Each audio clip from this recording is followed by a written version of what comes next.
So for this first question, and we'll kick it off with Ashley. When did you come, when did you first come to understand technology's power for community building? So I first found out when I had an unfortunate event that happened. And so with this unfortunate event, which is actually public, so it's not like it's a hush hush secret like the FBI or anything like that, right? So unfortunately, a traumatic experience where my father passed away of cancer, and then I was mistakenly declared deceased by the U.S. government. That's fun, right? So with this entire, and I hope I wasn't too fast for the interpreters. Um, with this experience, right? I then seen how so many people from across the world, so many astronomers, so many scientists, regular people, right, that aren't scientists, right, had donated to me for my GoFundMe page. And so then I started gaining popularity from that point. And I started meeting people and networking and so on and so forth. And so I saw how it affected me social media wise. And I was just like, oh, this is like a cool thing. And so this is something that was extremely helpful. And it brought me to where I am today. That is, yeah, traumatic indeed.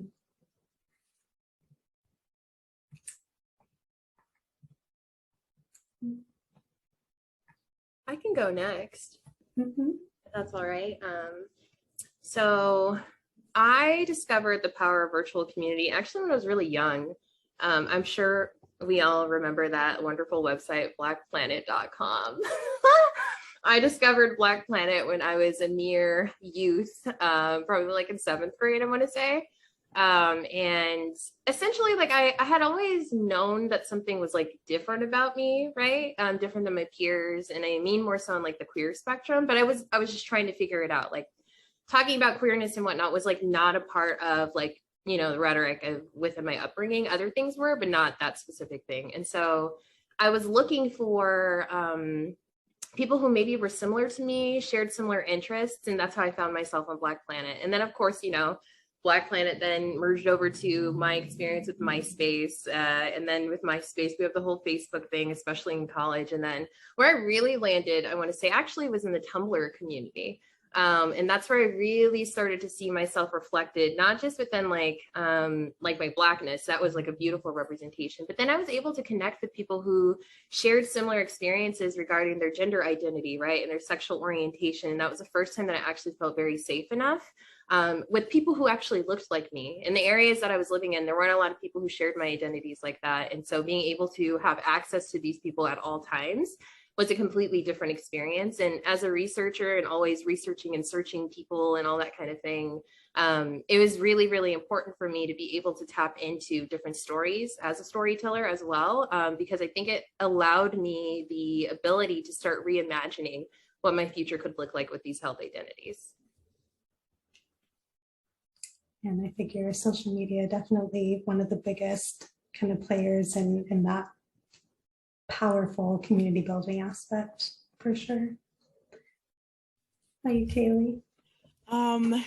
So I think initially just thinking about like virtual community.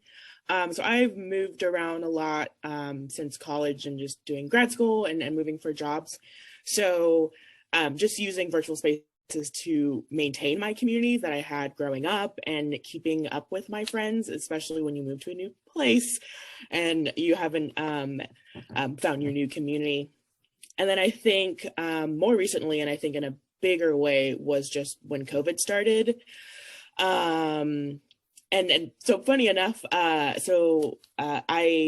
kind of got linked up with a bunch of Black folks who are all naturalists or ecologists, bird watchers, and that's a space that is very white. So it's hard to like find each other just like in not online. And then I kind of got linked up with them and we had a group chat that grew, and I think it ended up being like maybe 60 of us. And that was just something that I so not that anything about COVID was fun, but I think just of like in this like kind of like dark space that I definitely entered emotionally. But then I had like on my phone, I was interacting with 6 people, none of who I ever met in person, but who all shared my interests. So we could talk, we could, you know, get goofy and talk about like birds and fish. And I love marine mammals, and I found Black people who also love whales. So I think just that was a nice space, and seeing the community and just how supportive we were, and also just like a fun thing to do. We did some like game nights. So I think just finding people and then building that community that I was not expecting was helped me get through a lot of the early days of COVID. Mm-hmm. I definitely remember the days of writing friends' addresses in a book to try to keep up. But again, that social media piece really making that so much easier to remind us that we're not alone. And yeah, it's a really powerful thing.